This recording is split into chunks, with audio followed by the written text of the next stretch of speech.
The Prime Minister has commended one-year rule of UPA2, releasing the UPA's report card after 1 year into its second term. The Prime Minister virtually patted the ruling combine in the back for the strong revival in the economy. Manmohan Singh lauded the efforts by his government to fight the slowdown with strong fiscal stimulus. The Prime Minister also painted a rosy picture of the economy and said that it will grow at 8.5%, which is one of the best in the world right now. The Prime Minister also pointed to the rising industrial output and promised adequate funds to promote the UPA's flagship projects. The Prime Minister also promised strong measures to curb rising prices. He also pledged a 1,000 crore National Social Security Fund. The Women's Reservation Bill, pushed vociferously by Sonia Gandhi, was also described as one of the biggest achievements of the UPA in the last 1 year.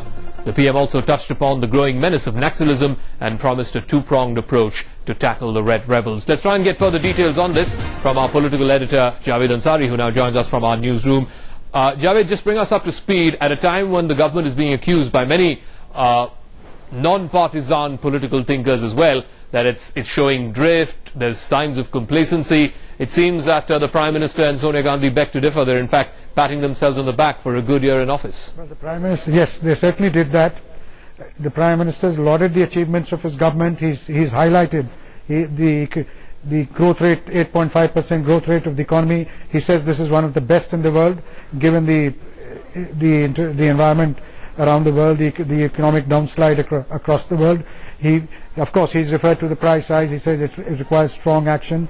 But all in all, he's patted his government on the back. Good economic management, he says. He's also pledged that there will be no shortage of funds as far as schemes and policies for the AADMI are concerned. He's highlighted the Women's Reservation Bill, the right to education. Also on the question of fighting NAXALism, he says there will be a two-pronged approach, strong dose of development at the grassroots level.